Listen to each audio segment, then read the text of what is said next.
আমরা চাই দুপুর পরিবারের দায়িত্ব এই ইন্টারটেন সরকারকে নিতে হবে এবং এর সুস্থ বিচার করে সর্বোচ্চ সাজা দাবি করছি। সবাইকে ধন্যবাদ। এই মানববন্ধনে উপস্থিত হওয়ার জন্য আন্তরিকভাবে সবাইকে শুভেচ্ছা জানিয়ে আমার বক্তব্য শেষ করছি। ধন্যবাদ। আমাদের মাঝে আর উপস্থিত হয়েছেন বাবু সুধাংশু বিশ্বাস, বিপুল কুমার সাহা, বাবু নিতাই কুমার কুন্ডু, শিশির কুমার বিশ্বাস সহ আরো অনেক নেতৃবৃন্দ।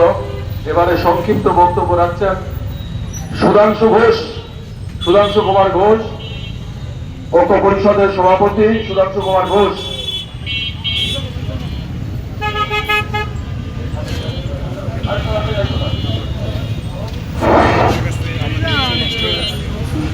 সবাইকে শুভেচ্ছা।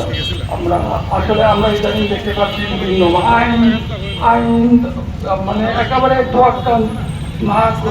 বিভিন্নভাবে অন্যায়ভাবে বিভিন্ন লোককে কাউকে মারে, কাউকে পুরায়, কাউকে গুলি করে একেবারে যেন ওরা এইগুলো আর কতদিন থাকবে? আমরা এটা দেখতে চাই না। আমরা দেখতে চাই সুন্দর একটা বাংলাদেশ যেখানে আইনের বাইরে কোনো কিছু হবে না। সবাইকে আজকের এই মানুষ বর্ণনা হতে থাকার জন্য ধন্যবাদ। এবারে সংক্ষিপ্ত বক্তব্য রাখছেন মিরপুর কল্যাণ ধর্মের সম্মানিত আহ্বায়ক বাবু সুশীল কুমার পাল। বাবু সুশীল কুমার পালকে সংক্ষিপ্ত বক্তব্য রাখার জন্য আহ্বান জানাচ্ছি। সবাইকে আমার নমস্কার। দেবদাস হত্যার আমরা ফাঁসি চাই,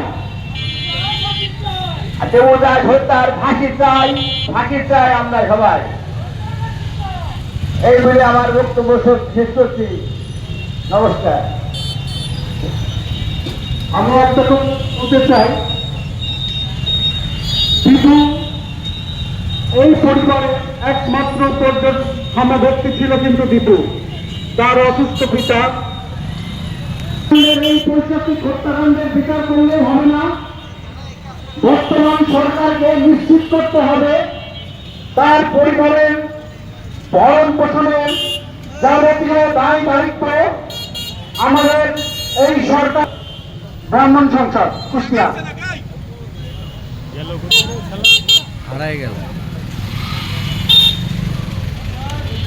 আজকের এই উপস্থিত কুষ্টিয়ার সকল সনাতনীদেরকে বাংলাদেশ ব্রাহ্মণ সংসদের পক্ষ থেকে আপনারা অবগত আছেন 5ই আগস্টের পর পট পরিবর্তনের পরে যখন একটি শান্তিপূর্ণ বাংলাদেশকে আমরা চেয়েছিলাম, সেই বাংলাদেশে যখন নির্বাচন এগিয়ে আসে তখন এই বাংলাদেশে সনাতনীদের পর